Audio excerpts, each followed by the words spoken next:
Hello everyone, welcome back to the Trumpet Daily. We've got a special show for you today. We're going to be going online to interview our trumpet contributor from the UK, Mr. Brad McDonald, and he'll be talking about a number of subjects on today's program. Firstly, we're going to discuss with him the disastrous flooding that's been happening in England, particularly in the south of that nation, over the last several months. We talked about it a few weeks ago on this program, and Mr. McDonald will be updating us on that subject. Also, he wrote an article just recently on how Bible prophecy is coming alive in Sochi, in Russia, and that this Olympics is really Vladimir Putin's way of saying that the Soviet Empire is back. It certainly is. And of course, alongside all these events, we see an escalating crisis in the Ukraine as well. And Mr. McDonald will be commenting on that crisis, that division there in that little nation that's so critical to European interests and Russian interests. So we'll be talking about all of that and also have a very special documentary feature for you at the end of the program. So we have a lot to get to.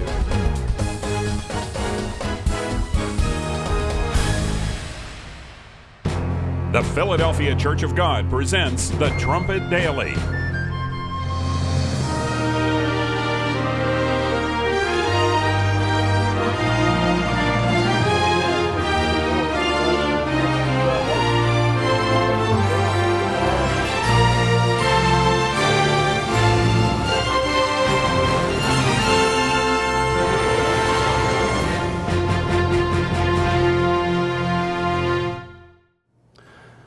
This afternoon we posted an article at thetrumpet.com titled "Bible Prophecy Comes Alive" in Sochi, which of course is where the Winter Olympics are going on right now.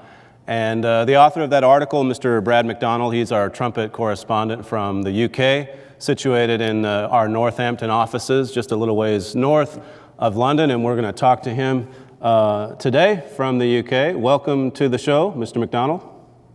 G'day, Mr. Flurry. How you doing? Pretty good. Before we talk about your article from the Trumpet today, maybe you could just update our viewers on some of the flooding that we've been reading about for the last couple of months going on there in England. Sure. Well, they're pretty serious. They're historic. There's some regions in England, particularly down south, that have been underwater now for 2 months. And then the authorities are telling us that the floods, or at least the heavy rainfall, is going to stick around until at least May and maybe even June. So southern England is expecting floods all the way through to the beginning of summer. And after that, I guess they hope it'll dry out somewhat. Yeah, I thought it was interesting. I guess the heaviest of it this past winter was from sometime in December through January.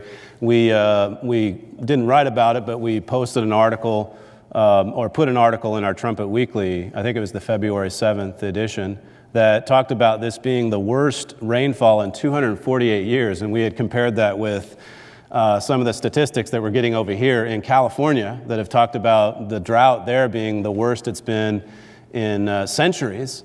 So just the scale of some of these curses, as we've often referred to them to, as it's incredible. Yeah, it really is. And keep in mind, it rains a lot in England. So when they talk about historic rainfall amounts, they're really talking about an amount of water that is it's almost hard to imagine. And we see the effects on our television screens down there in southern England. Now, getting to your Trumpet article that we posted just this afternoon, I read that just a little while ago. You made some pretty amazing points there. Everybody's, of course, glued to their TV sets these last couple of weeks watching the Olympics. But maybe you could expand on out from the games, the athletes, as you said there in your introduction, and tell us about the geopolitical significance of these Winter Olympics. For Vladimir Putin, these Winter Olympics are the capstone of his 14-year presidency. This guy came to power in 2000. He's spoken about how one of the most painful things for him to watch in the 20th century was the downfall of the Soviet Empire, and Vladimir Putin's goal for the past 14 years has been resurrecting the Soviet Empire. We've seen evidence of this in multiple ways. In 2008, he invaded Georgia. He's waged cyber terrorist attacks on Estonia. Inside Russia, he's crushed dissidents. He's poisoned political opponents. He's really built a country that he rules with a strong hand and unilaterally. Now here we are in February 2014, and he's sunk $51 billion into this beautiful resort city on the shores of the Black Sea. This is the most expensive Olympics in history. Vladimir Putin, he's held nothing back when it comes to building Sochi and hosting these games. And really, he's just sending a message to the world that Russia is back, I'm back, and you're going to have to deal with this, and you're going to have to deal with a newly revived Russian Empire. Yeah, I heard one commentator over here talk about how no one puts on a great international celebration quite like a dictator, and he certainly has invested a lot into this to improve his image, for sure. But you wrote today, in July 2005, during his annual State of the Union address, Vladimir Putin bewailed the fall of the Soviet Empire as the greatest geopolitical catastrophe of the 20th century. That's a quote my father's also referred to quite often at the trumpet. Mr. McDonald goes on and says, Putin's supreme ambition as president has been the restoration of the Soviet Empire. The 2014 Sochi Olympics are Vladimir Putin's declaration that the Soviet Empire has been resurrected. Now, just thinking about how fast these events have happened. I mean, the demise of the Soviet Union just in the early 1990s, and then here we are again, not 23, 24 years later, and Russia is back. Right, and what I find pretty incredible in all of this is the fact that while Putin has worked so hard to declare Russia's resurgence, his message has largely fallen on deaf ears. Well, if people have gotten the message, they're certainly not worried about it. President Obama and other leaders in the West, they're not looking at what Putin is telling them and showing any major fear. And it's just, it's almost sad to see hundreds and hundreds of Western reporters descend on Russia and just shower President Putin and Russia with so much praise and adulation. And here's Putin, he's strutting around Sochi, but how many people are really looking at who this man is? This is a former KGB agent. This is a man who today is at the vanguard of effort to destroy Chechens. More than 100,000 Chechens have been killed in the ongoing Chechen wars. Vladimir Putin was behind a lot of that. This is the guy who kills journalists inside Russia who report negative reports about him. Right now, Ukraine is coming apart. 50, 60, 70 people have been killed on the streets. President Yanukovych is bringing soldiers in. This country it's on the edge of civil war, if not already fallen into civil war. Vladimir Putin did that. In fact, you just mentioned the Ukraine crisis, this latest trumpet issue, the March issue with Pope Francis on the cover. From the editor article on page 1 is the Ukraine crisis was prophesied. Now, this is a story that you and also our correspondent over there, Richard Palmer, have been following closely. And given the latest eruption in the Ukraine, in Kiev in particular, over the last day or two, have you or Mr. Palmer read anything of interest regarding this latest flare-up of violence? Well, it's all interesting. It's all tragic too. Just watching what's happening in the streets of Kiev. Like I said, 70 or 80 people have been killed. Residents of Kiev now, the capital of Ukraine, are fleeing the city. Protesters are taking over government buildings. The army is moving in. Protests are growing in cities in Western Ukraine, which in general leans more toward Europe. 2 or 3 regions in Western Ukraine are talking about secession. I think we're well past the point of return for Ukraine. We're not going back to the pre-existing arrangement. The government has pretty much disintegrated. What will be interesting over the next few days is to see if President Yukhanovich can hold on to the military, and it'll be interesting to see if anyone, especially any leaders within his military, dissent and side with the anti-government protesters. If that happens, then the backbone of Yukhanovich's power is gone. It'll be a whole new chapter in Ukraine.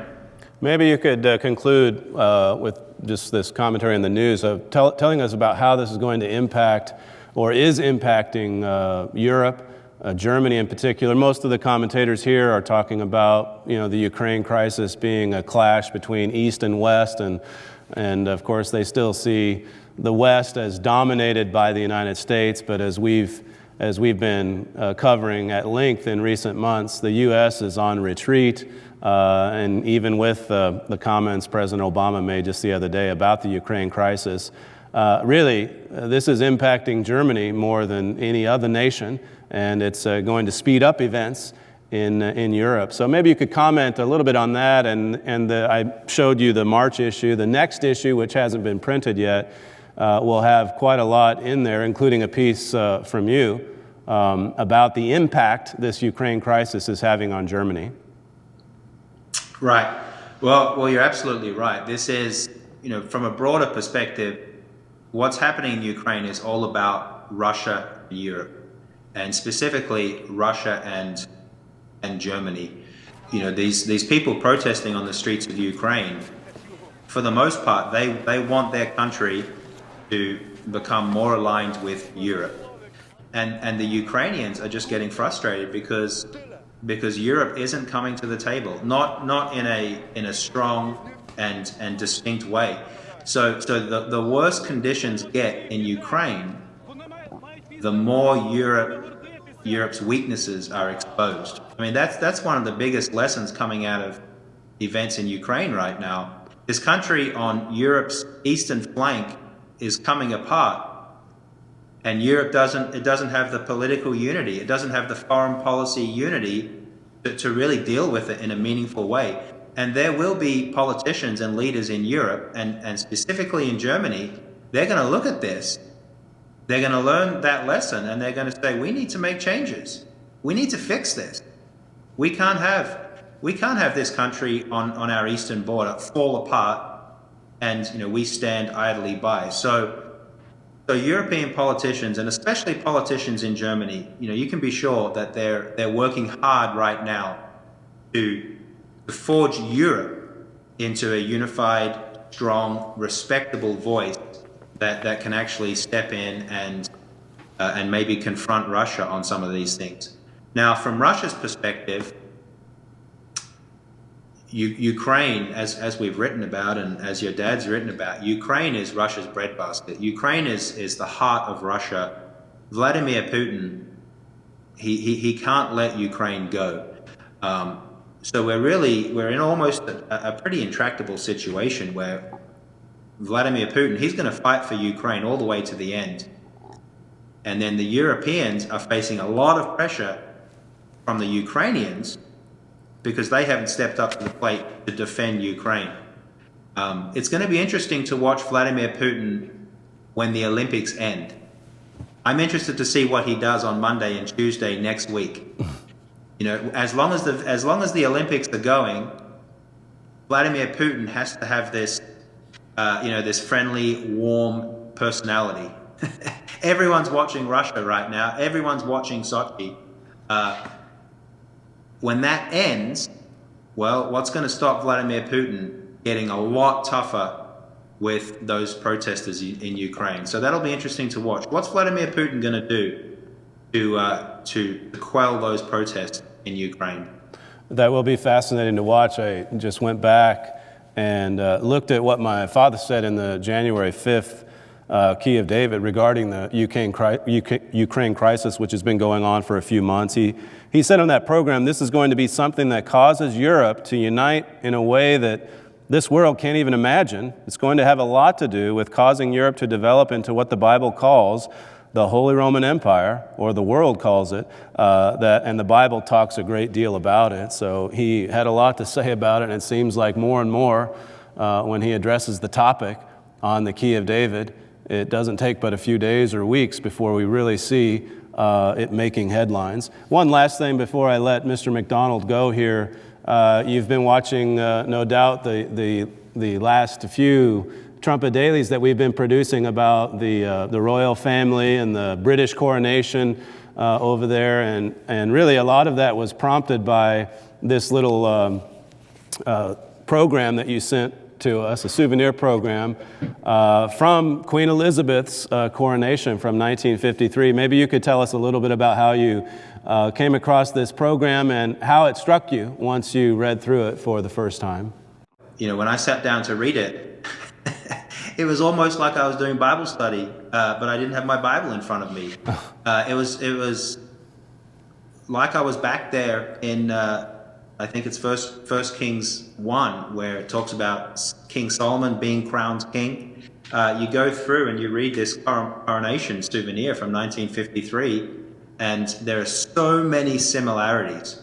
You know, so often we emphasize the fact that the Stone of Destiny is in King Edward's coronation chair, and of course that has a connection with ancient Israel, as you've been bringing out in these programs.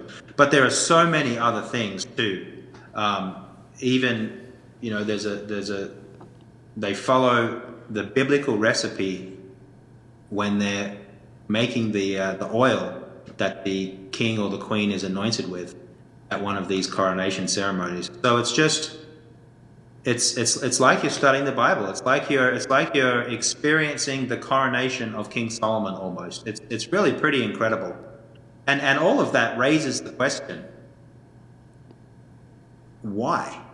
You know, how's that possible? Where the Queen of England, who was crowned in 1953, experiences a ceremony that has loads of similarities with the ceremony that took place 3,000 years ago.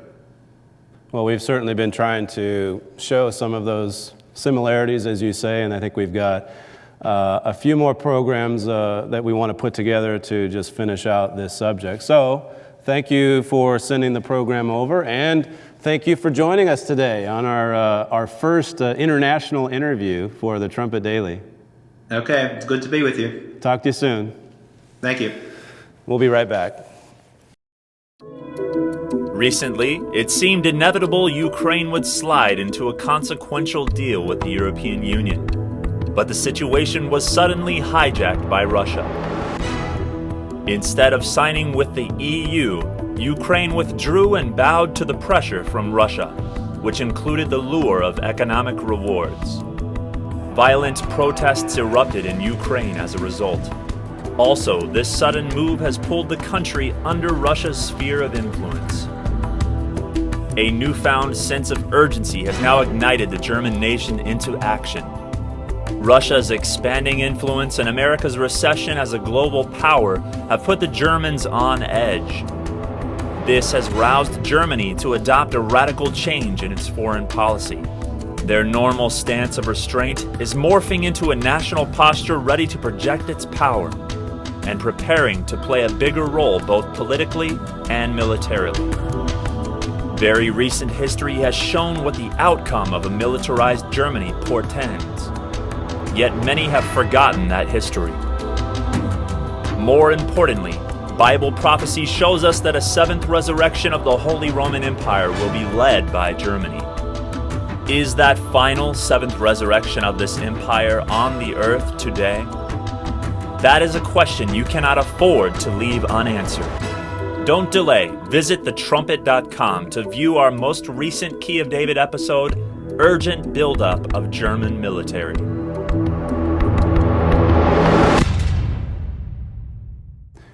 So just to reiterate a few of the points we talked about in that interview, some of the programs and the literature that we've been producing in recent months, I want to refer you back to the November 24th Key of David, which is titled Russia and Prophecy. You can go view that again at thetrumpet.com underneath the Key of David tab if you look at the program archives. We also talked about the Ukraine program that aired on January the 5th and how the Ukraine crisis was prophesied.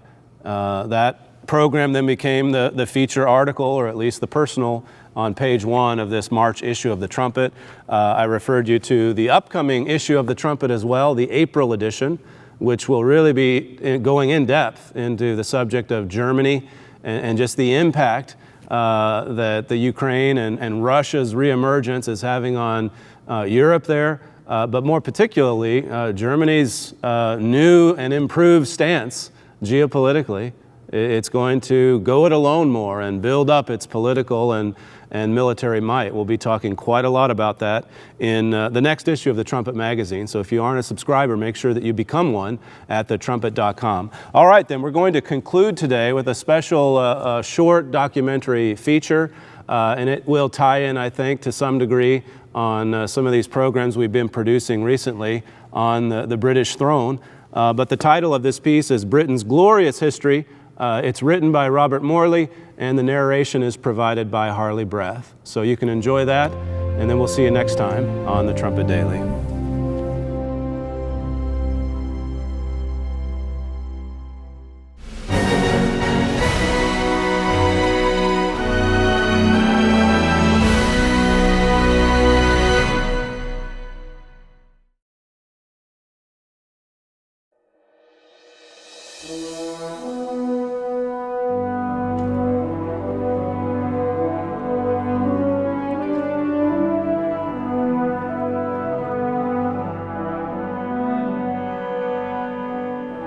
No nation outside of ancient Israel has experienced more cases of divine intervention than Great Britain. Just try to find one. And not just little everyday miracles either, although there have been plenty of those too, but history-altering events. Events that have no explanation but that of divine intervention. Miracles without which the nation would have ceased to exist.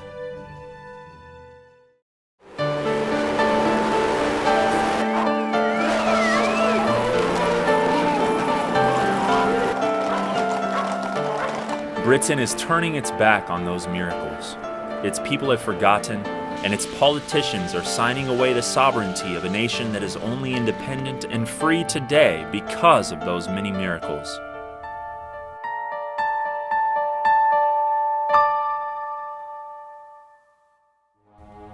Remember the Invincible Armada. 1588. Only England stood in the way of Philip of Spain and his domination of Europe in the New World. The Spanish Armada was termed invincible for a reason. It was the most powerful military force in the world. Philip had 149 ships of the line.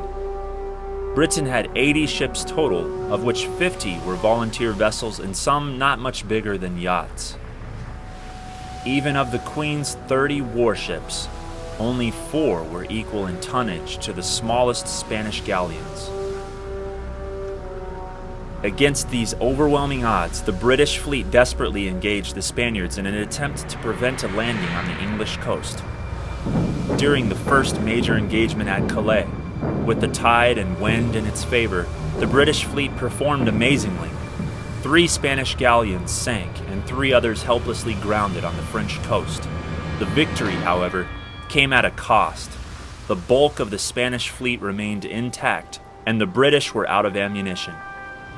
The Brits had to return home for reinforcements. The English Channel was clear for the Spanish attack. But the Channel crossing and attack did not come. Just 6 measly kilometers separated Britain from the Spanish invasion. But a work of destruction came from a force far greater than Britain's navy. Severe wind and storm suddenly materialized, scattering and wrecking the Spanish ships. By the time the retreating Spaniards made it back to Spain, only 50 ships carrying a few thousand sick and disease-stricken men remained. The Spanish threat to Britain was over, and so was Spain's era as a global power.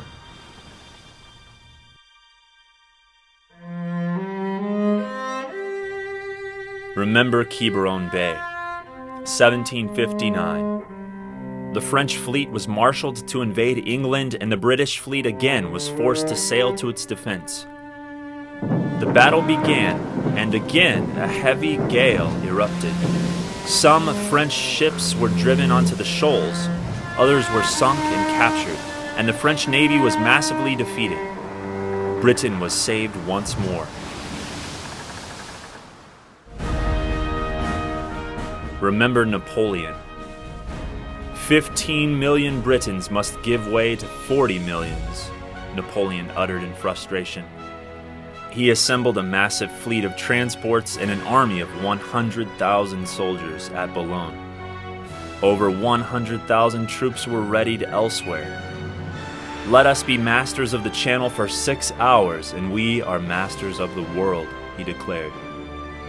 But the date of the invasion was delayed by the death of the admiral chosen to lead it, postponing departure just enough so that on October 21st, 1805, Nelson gained his astounding naval victory at Trafalgar against staggering odds, utterly shattering Napoleon's plans for invasion.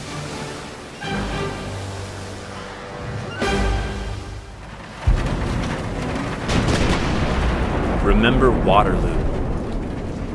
Author Victor Hugo observed that the shadow of a mighty right hand is cast over Waterloo. It is the day of destiny, and the force which is above men produced that day. If it had not rained the night between the 17th and 18th of June, noted Hugo, the future of Europe would have been changed. A little rain during a time when rain was not expected, and an empire was overthrown.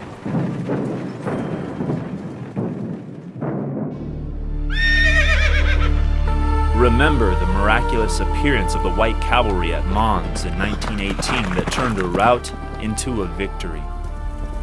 Remember the National Days of Prayer on August 4th, 1918 and May 26th, 1940, during the times of Britain's greatest need.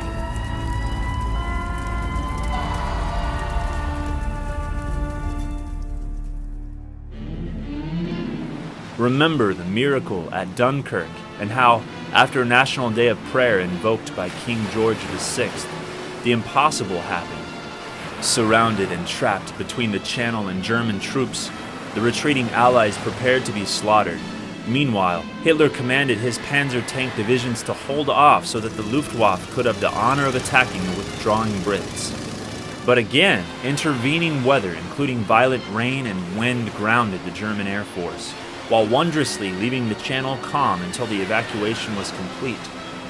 The water, uncannily smooth, allowed even small motorboats to rescue stranded soldiers. In Winston Churchill's words, 335,000 British troops were delivered out of the jaws of death and shame.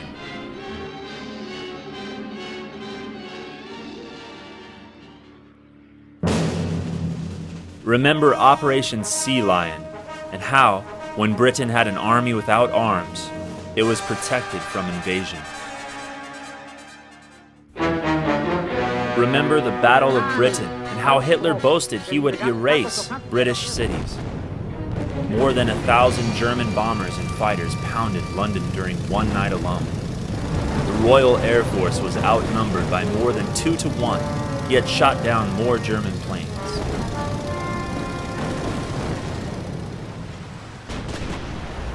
Remember the sinking of the Bismarck. Remember how Britain received its most bountiful harvests in 1942, when it faced shortages due to wartime interference with its offshore supply lines. R.S. Hudson, the Minister of Agriculture, said, "Some power has wrought a miracle in the English harvest fields this summer, for in this, our year of greatest need, the land has given us bread in greater abundance than we have ever known before." Remember the epic defense of Malta, Britain's military base in the Mediterranean, and how that tiny island nation survived 2,000 bombing attacks over 2 years, holding out against all Europe and enabling the defeat of Rommel's Desert Corps in the process.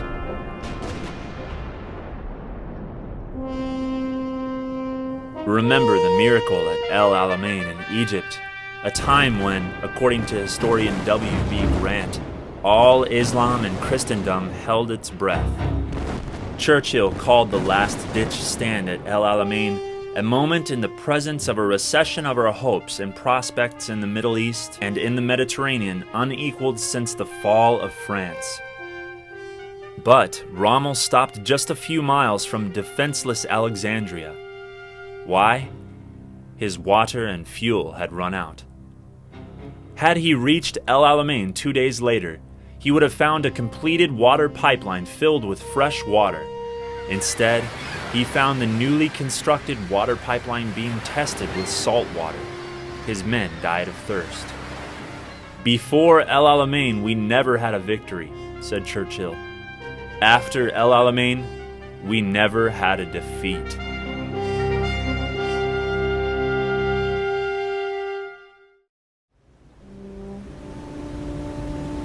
Remember the miracle of D-Day and how, at the last possible moment during the windiest month in Normandy for 20 years, a break in the weather occurred that allowed the Allies to launch the invasion of Europe, and how, against fierce opposition, General Eisenhower took the risk. Had he delayed, as he was vehemently encouraged to do, the next launch window would have been June 18th.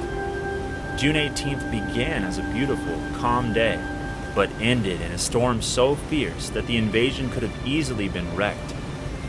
Because of the predicted stormy weather on D-Day, the Germans were caught off guard. This day, 8 years ago, I made the most agonizing decision of my life, Eisenhower later recalled. If there were nothing else in my life to prove the existence of an almighty and merciful God, the events of the next 24 hours did it. The greatest break in a terrible outlay of weather occurred the next day and allowed that great invasion to proceed with losses far below those we had anticipated.